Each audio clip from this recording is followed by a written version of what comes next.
ਵਾਹਿਗੁਰੂ ਜੀ ਕਾ ਖਾਲਸਾ ਵਾਹਿਗੁਰੂ ਜੀ ਕੀ ਫਤਿਹ। ਸਾਰੇ ਵੀਰਾਂ ਨੂੰ ਭੈਣਾਂ ਭਰਾਵਾਂ ਨੂੰ ਵੀ ਸਤਿ ਸ੍ਰੀ ਅਕਾਲ ਬਾਈ ਜੀ।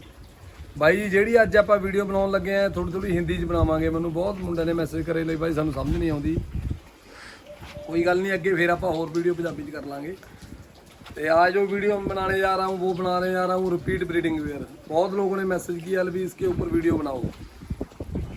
ये मेन प्रॉब्लम है डेयरी फार्म में, जो नया काम शुरू करता है उसको ज़्यादा प्रॉब्लम आती है रिपीट ब्रीडिंग की। वैसे आज आप अगर हम डेयरी फार्म शुरू करते हैं हमको ये सोचना चाहिए भी हर साल हमने एक बच्चा लेना है एनिमल से। अगर ये गायें हैं मेरे पास, ये जर्सी गायें, ये मैं 2019 में लेके आया था। मेरे उसके साथ ये बछड़ी थी ना, ये 2018 में लेके आया था मैं। 2019 में मेरे पास हुई ये बछड़ी थी। ये बछड़ी भी अब सू पड़ी इसकी, ये गाय की इसकी बच्ची है। ये दोनों 20 लीटर से ऊपर दूध देती हैं दोनों गायें। और ये दोनों के पास एक एक बछड़ी है दोनों को पीछे। ऐसे हमारा फार्म जल्दी ग्रो करता है अगर हम हर साल बच्चा लेते हैं इनका। मेरा जर्सी का उदाहरण चाहे HF का ले लो, किसी गाय का ले लो, अगर हम जल्द एक साल में एक बच्चा ले लेते हो, उसके पीछे बछड़ी हो तो जल्दी ग्रोथ करता है। कोशिश करो अगर हमारे पास कम एनिमल है तो हम सेक्सी मंजूस करें, बढ़िया क्वालिटी का सेक्सी मंजूस करते हैं तो हम बढ़िया बछड़ी ले सकते हैं। मैंने अपने फार्म में जितना भी सेक्सी मंजूस किया मेरे को रिजल्ट एक 100% मिला। 100% मेरे फार्म पे बच्ची आई हैं। बोल देते हैं भी 2-3% बच्चे होते हैं, पर मेरे फार्म में 100% बच्ची आई है। रिपीट ब्रीडिंग में एक तो एनिमल हीट में नहीं आता, एक तो ये प्रॉब्लम होती है हीट में नहीं आता एनिमल, और एक होती है बार बार रिपीट करने की। जो हीट में नहीं आता उसको तो देख लो डेफिशिएंसी ऑफ मिनरल्स होगी, अपनी प्रॉपर फीडिंग नहीं होगी। अगर हम लोग प्रॉपर फीडिंग करते हैं, अगर हमारे फार्म में प्रॉपर फीडिंग होती है तो ये प्रॉब्लम 100% तक हल हो जाएगी। इसकी प्रॉब्लम कोई प्रॉब्लम आएगी नहीं इसकी। हमको एक बार बार रिपीट होते हैं जो एनिमल, यही हमारी मेन प्रॉब्लम होती है। अभी हम AI करवा देते हैं। वैसे 2 बार तो AI कम से कम करवाना चाहिए हम एनिमल को। देखो अगर आपको उसकी डिस्चार्ज, उसकी तार आती है जो एक आपको पहले मैं ये बताने जा रहा हूँ अभी जब हीट में आते हैं उसके सिम्टम क्या होते हैं गाय के जब भैंस के। एक तो वो बेचैन रहती हैं गायें जब भैंस अलग रहेंगी दूसरों से, दूसरा वो दूध कम हो जाएगा उसका, तीसरा वो दूसरी गायों के ऊपर चढ़ेगी या गायें उसके ऊपर आके चढ़ेंगी। ये एक सिम्टम होता है। अगर हमारी बांधी हुई है तो भी हमारे से छूट के जाएंगी, उसके ऊपर चढ़ेगी गायें। और जब पशु दूसरे एनिमल खा रहे होंगे तो वो अलग से घूम रही होगी। ये भी है क्या, क्योंकि वो खाती भी कम है जब हीट में आ जाती है। तो और वो इधर उधर ज़्यादा जैसे बेचैन हो जाता है आदमी, इधर उधर भागता है, ये हरकतें करेगी। ज़्यादातर सिम्टम आते हैं ये। आपको अकेला तार का सिम्टम नहीं देखना, लेकिन उसका डिस्चार्ज तार आ रही है जो उसमें वो आ रही है ठीक है, और उसकी AI करवा दो। कभी कभी ऐसा भी होता है हम 1 महीने पहले उसकी AI करवाई हो, वो अगर फिर भी तार दे रही है, वो गब्बन भी होती है, हम फिर AI करवा दे तो बच्चा गिर जाता है 1 महीने का। ये हमको देखना है। पूरे सिम्टम जब प्रॉपर हो एनिमल के, प्रॉपर हीट में आई हो तभी उसकी AI करवाओ। आप उसको देखो लो, प्रॉपर सिम्टम चेक करो। ये प्रॉब्लम गाय में ज़्यादा आ जाती है। एक पशु जो है हीट में नहीं आते, एक पहले बताया मैं हीट में नहीं आते, वो उसको मिनरल मिक्सचर प्रॉपर डालो, प्रॉपर फीडिंग करो उनकी। अगर हम रेगुलर ये करते हैं तो हमारे एनिमल प्रॉपर हीट में आएंगे। अगर फिर भी नहीं आ रहे तो एनिमल उसको अच्छे डॉक्टर से चेक करवाओ। पहले हीट वाली गोली भी आप दे सकते हो जो मार्केट में अवेलेबल है, काफ़ी तरह की है। 40C आती है और भी आती हैं जो डेफिशिएंसी की गोली आती हैं, वो आप इनको खिला सकते हो। अगर फिर भी हीट में ना आए तो प्रॉपर डॉक्टर से चेक करवाओ। कोई अगर इसमें अंदर बच्चेदानी में कोई प्रॉब्लम होगी तो डॉक्टर वो बता सकता है लवी इसके क्या प्रॉब्लम है, वो हल भी कर सकता है ये प्रॉब्लम हीट ना आने की। उसके बाद एक प्रोटोकॉल होता है अगर हीट में नहीं आते। अगर हमारे गाय हमने देखा है लवी, इनको हमने जनवरी में सबको दिसंबर में सुलाना है सारी गाय को एक टाइम हीट में इकट्ठी हीट में। अगर 10 गाय मेरे पास हीट में नहीं आई तो एक प्रोटोकॉल होता है उनको हीट में लाने का, और अपनी मर्जी से मैं उनको गब्बन करूँगा उस टाइम से। वो प्रोटोकॉल होता है हम 0 एक डे गिन लेते हैं, उसको 0 दिन मान लेते हैं। 0 दिन को हम लगाएंगे रिसेप्टल 5 ml, और 7वें दिन लगाएंगे हम वेटमेट 2 ml। 8वां दिन छोड़ के 9वें दिन फिर हम जो रिसेप्टल बच जाता है 5 ml वो लगा देंगे। 10वें दिन उसकी सुबह शाम AI करेंगे। जो लास्ट रिसेप्टर लगाना है 9वें दिन वो शाम को लगाना है। अगर 6 बजे लगाया तो हम सुबह 6 बजे और शाम को 6 बजे AI कर देंगे। ये प्रोटोकॉल होता है। अगर हीट में नहीं आता एनिमल, हम ज़्यादातर एनिमल इकट्ठे गब्बन कर सकते हैं। इसमें मेरे को 60 से 70% रिजल्ट मिला है मेरे अपने फार्म पे। मैं हर साल जो एनिमल रह जाते हैं टाइम पे, हीट पे नहीं आते, उनको साइक्रोनाइजेशन कर देता हूँ।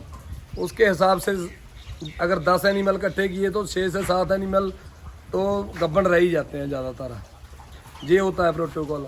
अगर वो हम यही करवा देते हैं एनिमल की, बार बार यही करवा रहे हैं हम, 2 बार एनिमल चेक करवा लिया हमने, फिर भी वो रिपीट हो रही है, उसमें हमको देखो पहले उसका डिस्चार्ज कैसा होता है। अगर उसकी तार आ रही है, अगर वो वाइट आती है दूध जैसी, तो समझ लो उसमें इन्फेक्शन है। फिर उसको प्रॉपर डॉक्टर के पास है, उसका दवाई भरवाओ उसको। कोई दवाई ऐसी भी आती है जो 3 दिन भरानी पड़ती है, उसको टाइम रेगुलर, अगर डॉक्टर बोलता है इसको 3 दिन भराओ तो 3 दिन ही भराओ उसको। कोई दवाई ऐसी होती है जो एक दिन वाली भी होती है, वो डॉक्टर की मर्जी के हिसाब से उसको दवाई भराना चाहिए। एक बात जो मैं बार बार बोलता हूँ भाई, अगर आपने फार्म शुरू करना है अपने फार्म पे, वो खुद डॉक्टर बनो। मैं खुद यही करता हूँ, मैं खुद ही अपने एनिमल का ट्रीटमेंट करता हूँ। हो सकता है मेरे को कोई नॉलेज कम भी हो तो कमेंट में आप बता देना भैया इस पे ये होता है। मैं भी सीख ही रहा हूँ, अभी इतनी देर होगी, नई चीज़ें सीखने को भी मिलती हैं इससे।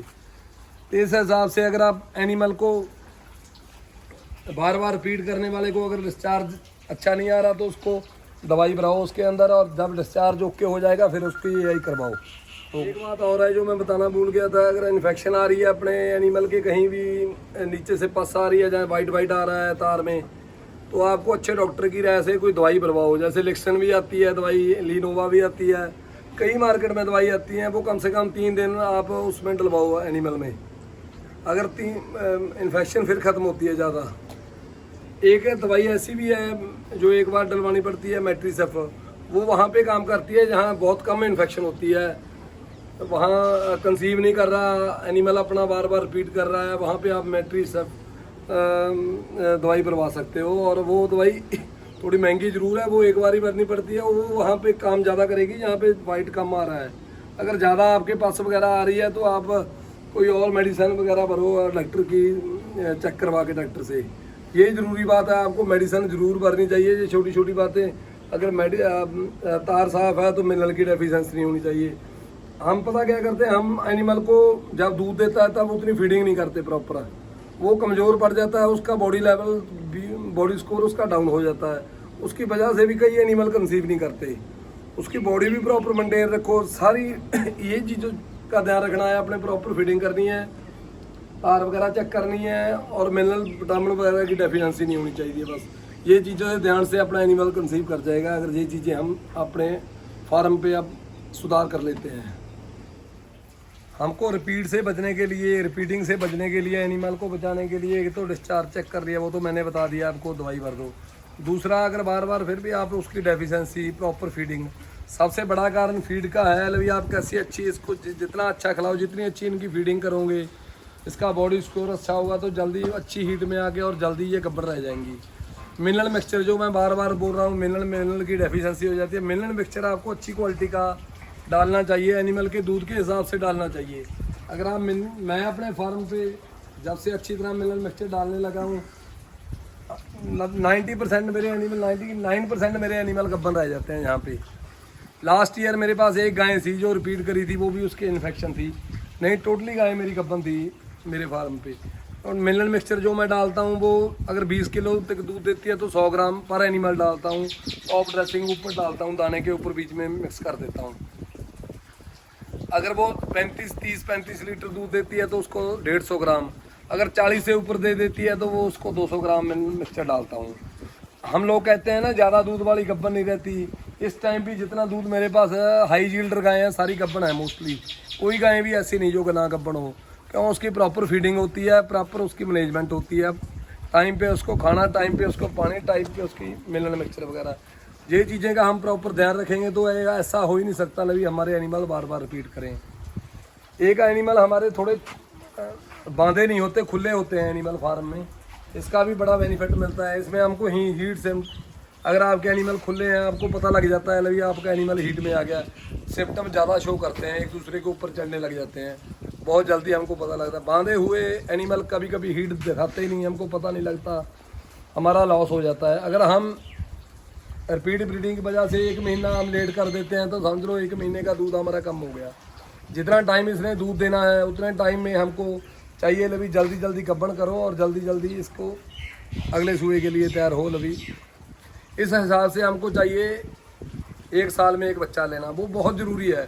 अगर ये फार्मूला आपने सोच लिया लभी हमने किसी भी तरह इसको डॉक्टर के पास लेके जाओ, मिनरल की डेफिशिएंसी पूरे को बच्चा लेना ही है 1 साल में, तो आप अपना फार्म बहुत जल्दी अच्छी तरह बढ़ा सकते हैं। और बच्चे के साथ साथ दूध भी आएगा ही अपने फार्म पे। अगर बच्चा आएगा तो दूध पक्का ही आएगा भैया।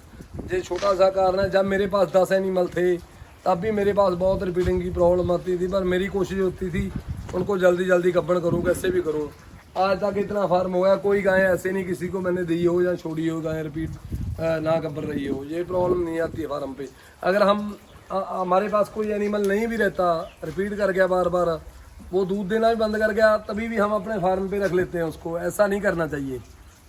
अगर वो दूध देना छोड़ गया, उसको गौशाला में कहीं भी छोड़ दो आप, जहाँ कहीं दे के आओ भाई, वो रिपीट तो जहाँ उसको पहले सेल करो आप, जहाँ उसका इलाज कराओ प्रॉपर से। अगर पहले ही हम कराएंगे ये नौबत आएगी नहीं हमको। गायें ऐसा एनिमल है, भैंस तो हम बेच देते हैं आगे बिक जाती है, गायें तो जब दूध देना बंद कर दी सेल भी नहीं होती, इसकी इतनी प्रॉब्लम आ जाती है। इसलिए हमको इसका ज़्यादा इसका रिपीटिंग पे ध्यान दो, रिपीट मत होने दो। डेफिशिएंसी मिनरल मिक्सचर जो भी हमारी है इसकी पूरी करो, ये मेन है। ये गायें बैठी हुई हैं आज खाना कर देख, सभी गायें मोस्टली गाला कर रही हैं खाने गाँव में। इनको प्रॉपर फीडिंग है, इनको अभी मैंने साइलेज वगैरह फीडिंग करके हटाऊँ, तब इनके 24 घंटे इनके आगे फीडिंग होती है हमारी, रहता है खाने पीने के लिए, तभी ये बैठी हुई हैं रजी हुई हैं, तो तभी भी गाला कर रही हैं। देख लो सारी गायें, ऐसा आपका प्रॉपर मैनेजमेंट है। ये मेरा धीरे धीरे हुआ है, 1 दिन में या 1 साल में नहीं हो गया भाई। धीरे धीरे आप काम करो, काम बहुत अच्छा है, धीरे धीरे आप काम करोगे आपको ये प्रॉब्लम रिपीटिंग वगैरह की सारी हल हो जाएगी। मेरे को बहुत प्रॉब्लम आती रही है रिपीटिंग की, ऐसा नहीं है थोड़ी आती है, बहुत आती रही है, पर धीरे धीरे आप इस प्रॉब्लम से निकल जाओ।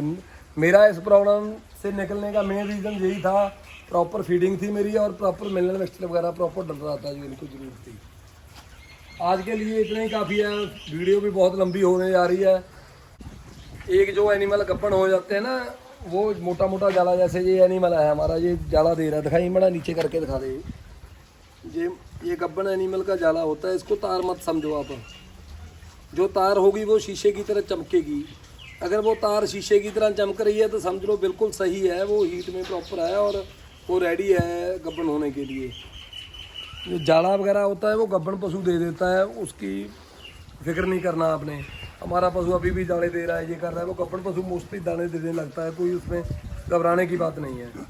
उसकी तार चेक करनी है आपने सबसे पहले, तार और उसके सिम्टम भी हीट में प्रॉपर है। अगर तार सही है, हीट में प्रॉपर है, तो उसकी एआई कर दो। एआई का भी आप एक और एआई आपको टाइम देख लो, अगर पहली एआई 16 से 24 घंटे के बीच में, 16 से 20 घंटे के बीच करो।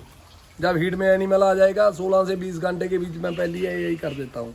हमको 4-5 घंटे बाद में ही पता लगता है अभी हीट में आ गई वो, तो दूसरी एआई उसके आगे 20 घंटे बाद दूसरी एआई कर देता हूँ। ये तो टाइमिंग है उसका, 2 एआई करता हूँ मैं अपने गायों को फार्म में। दूसरा, अगर हम एक एआई करने वाला होता है जो उसको गैस प्रॉपर होनी चाहिए उसके एआई कंटेनर में, प्रॉपर एआई वर्कर उसको जानकारी हो जाए, चाहे प्रॉपर डॉक्टर हो, उससे एआई करवाओ। उसका टेम्परेचर पानी का 37 डिग्री होना चाहिए जिसमें हम स्ट्रॉ डालते हैं। जब पानी में स्ट्रॉ डाला, स्ट्रॉ ऊपर नहीं तैरना चाहिए, स्ट्रॉ नीचे जाना चाहिए। अगर अपना स्ट्रॉ नीचे चला जाएगा तो समझ लो वो स्ट्रॉ सही है, उसमें सीमन है प्रॉपर। कभी ऊपर तैर रहा है तो उसमें सीमन नहीं होता। फिर प्रॉपर सही एआई करवानी चाहिए, बस डॉक्टर के हिसाब से, वो टाइमिंग के हिसाब से सही की एआई करवाओ तो आपकी रिपीटिंग की प्रॉब्लम बहुत देर तक। कभी कभी गाँव में ऐसी प्रॉब्लम भी आती है, लेकिन हमारी गायें तार देने नहीं हटती है, लगातार डिस्चार्ज देती रहती हैं। वो गायें 5-6 दिन हीट रखती हैं। मैं अपने फार्म पे भाई, मैं तो खुद ही यही करता हूँ, इसलिए 4-5 सीमन भी लगा देता हूँ कभी कभी गाय को, वो भी रिजल्ट पॉजिटिव मिल जाता है। हमको ऐसे नहीं ना पता लगता अभी आज अंडा करा दिया। डॉक्टर जो बड़ा डॉक्टर वो तो बता सकता है आपको चेक करके, अभी आप इतने टाइम के बाद ये अंडा कराएगी या इसको यही कर दो। हमको नहीं पता चलता, हम 1-2 एआई ज़्यादा करा दो उसमें। जब ज़्यादा हीट लंबी रखती है तो उसकी ज़्यादा एआई करवा दो, आपको ज़्यादा रिजल्ट मिल जाएगा। नहीं कराती गायें तो हम इंजेक्शन रिसेप्टर भी यूज़ कर सकते हैं। हम एआई के वक्त हम 5 ml रिसेप्टर उसके IM भी लगा सकते हो, वो IV भी लगा सकते हो। उसके 1-2 घंटे के बाद हमें एआई कर सकते हैं, वो इंजेक्शन लगाने के बाद रिसेप्टर। वो भी अच्छा रिजल्ट देता है। साथ में भी लोग यही करने के रिजल्ट दे देता है वो। ये थोड़ी थोड़ी सी बातें हैं जो ध्यान रखनी चाहिए। कुछ बातें मेरे को नहीं भी पता, वो आप कमेंट करके बता देना। जितना मेरी समझ में आता है लवी सबसे मोस्टली तो यही बात है, हमको प्रॉपर मिनरल मिक्सचर देना चाहिए, इनको सही तरीके से यही करवानी चाहिए। बस अब मैं वीडियो एंड करने जा रहा हूँ भाई साहब। इतना ही ज़्यादा ध्यान रखना है आपने लवी, जो आप एनिमल ले आए हैं उसको हर साल में गब्बन करके हर साल बच्चा लेना है। और हर साल अगर आप बच्चा लोगे तो आपके पास दूध भी आएगा, आपका फार्म भी बढ़ेगा। यही आपने कोशिश रखनी है। अगर यही इतनी कोशिश रख लोगे तो आपका फार्म बहुत कामयाब हो जाएगा। अब मैं वीडियो एंड करने जा रहा हूँ। वाहेगुरु जी का खालसा, वाहेगुरु जी की फतेह। और एक बेनती और है, सभी वीर भाई मेरे चैनल को सब्सक्राइब करो और बस ज़्यादा से ज़्यादा लाइक करो। वाहेगुरु जी का खालसा, वाहेगुरु जी की फतेह।